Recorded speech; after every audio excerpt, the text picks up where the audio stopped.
అదే అదే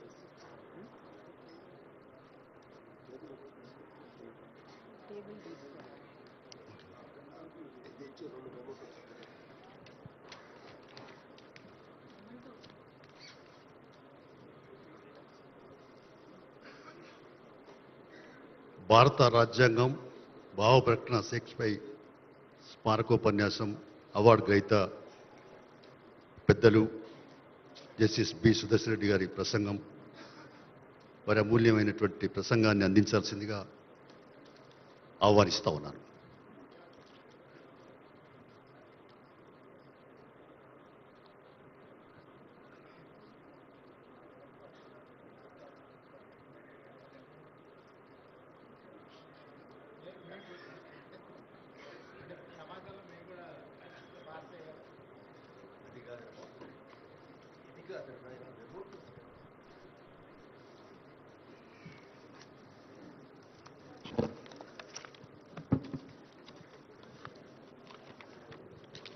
సభాధ్యక్షులు, తెలంగాణ అమరవీరుల స్మారక ట్రస్ట్ అధ్యక్షులు మిత్రులు చాడా వెంకటరెడ్డి గారు, తెలంగాణ రాష్ట్ర గౌరవ ముఖ్యమంత్రి శ్రీ మాన్యులు శ్రీ యనమల రేవంత్ రెడ్డి గారు, comrades on the dais, comrades of the dais,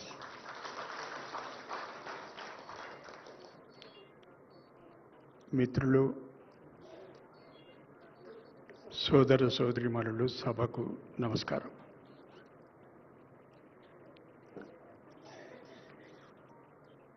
ఒక ఉద్వేగభరితమైనటువంటి సందర్భం.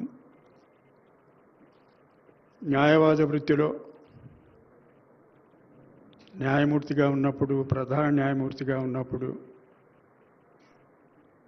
సర్వోన్నత న్యాయస్థానంలో ఉన్నప్పుడు ఎన్నో అవార్డులు, ఎన్నో గౌరవాలు, ఎన్నో బిరుదులు అన్నీ ఒక ఎత్తు అయితే, రావినారాయణ రెడ్డి గారి స్మారక అవార్డు పొందడం అనేది నాకు అత్యంత ప్రధానమైంది. ఇప్పటి వరకు లభించినటువంటి బిరుదులన్నిటికంటే కూడా ఇది చాలా గొప్పది.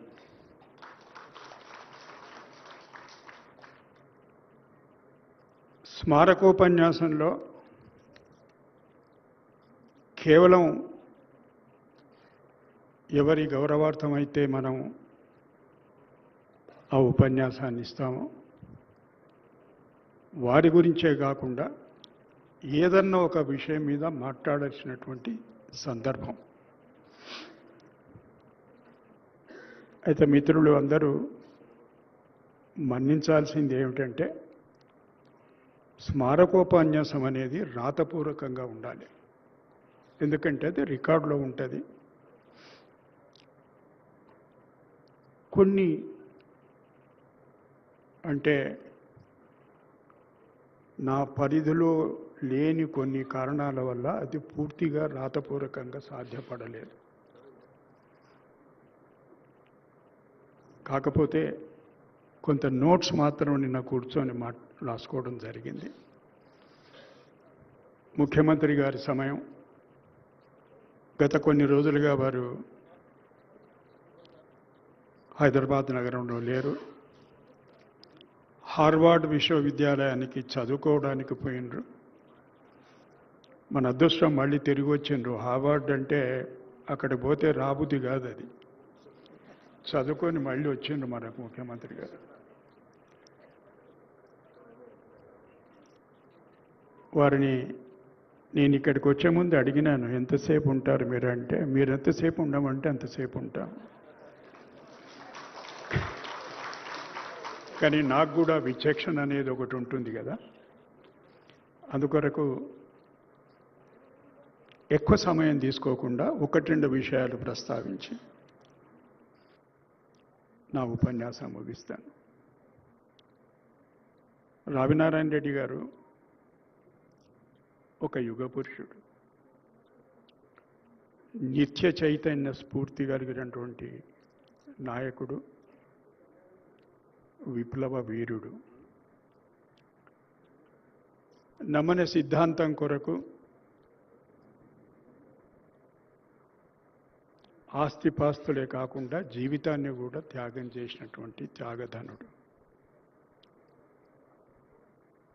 ఒక్కటి రెండు విషయాలే ప్రస్తావిస్తా.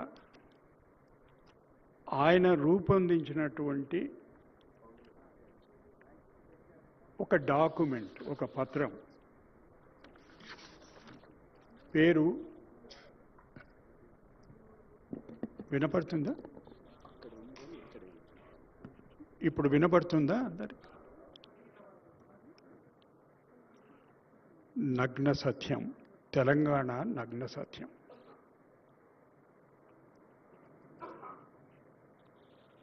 అందులో చర్చించినటువంటి విషయాలు